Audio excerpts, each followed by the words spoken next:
without any issue, and the speeds are devastating high. And we are also using it in medical fields, like a doctor can do real time surgery without his physical presence. Then we can do online conferencing with a lot of people without any buffers.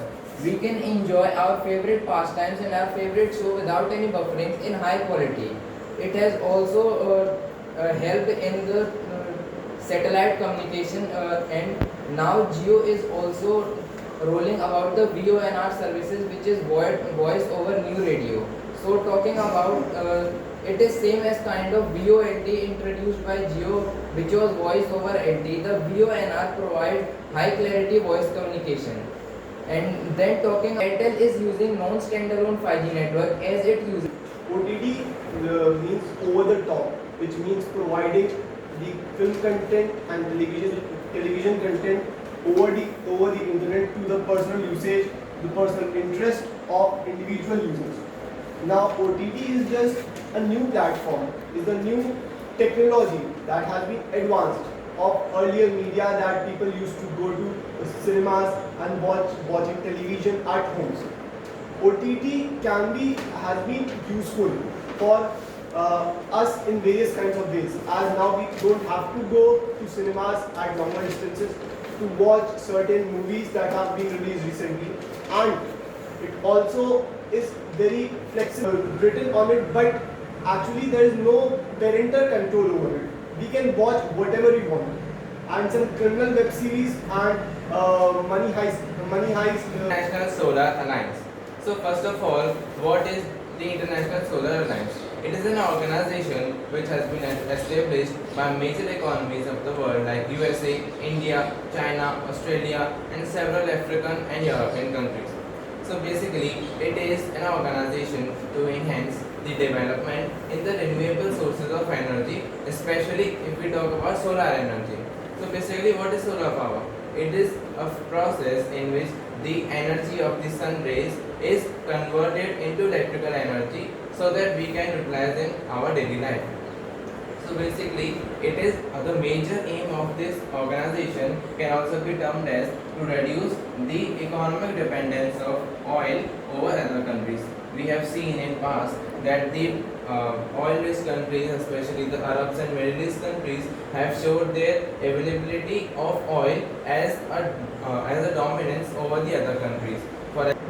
First is the India is the founding member of this organization, and secondly India's potential and especially human capital with the availability of infrastructure over the, and most importantly India's geopolitical significance over the world with the sources of energy, especially solar energy, and to increase and to decrease the decrease the effect of a major source of life for everyone, and trees are the major source of it. If we don't get oxygen, we won't be able to survive. All animals and human beings survive only by taking oxygen, and trees are the major source of it. So, but due to colonization and industrialization, trees are being cut down for development purposes, for building, for accommodating the population. So that is creating a negative impact on the society and on Earth, as trees not only provide Are much better than talk. A very good morning to one and all present here. Today I am here to speak about cybercrime. 21st century is the era of internet. Internet has provided us many opportunities. With the help of internet, whole world has been turned into a global village. But we cannot ignore the downside of it. That is cybercrime. Cybercrime is increasing at the exponential rate with the growing of internet. There are many forms of cybercrime. First, bank frauds, OTP crime. Second, we have cyberbullying, cyberstalking, phishing, and whatnot. Starting with Learning is a part of artificial intelligence and computer science. So let's know about what is artificial intelligence. Artificial intelligence is a phenomenon of creating intelligent machines who can perform tasks without human interventions. So in machine learning, the machine are made to learn from the data and algorithms given to it. There are different ways of machine learning. which are supervised learning, unsupervised learning, and reinforcement learning. So in supervised Ladies and gentlemen, today's my lecture topic is dowry system in India. So in dowry system, the bride families give money to the boy's family during the time of marriage. They can also give the properties also, so that they can take care of the girl properly. In Asia, this dowry practice continues from the ancient time. At that time, the people give their money for the security purpose. But after over a period of time, the significance of dowry system can totally change, and this become the custom, so that the bride family have to give money to the boy's family with lots of money and domestic things. It's become harmful. Today my lecture topic is Agniveer. So Agniveer is a scheme which was launched by the government BJP on 15 June 2022. So its main aim was to recruit the youth in the military, to provide them the job at the age of 17.5 to 21 years of age.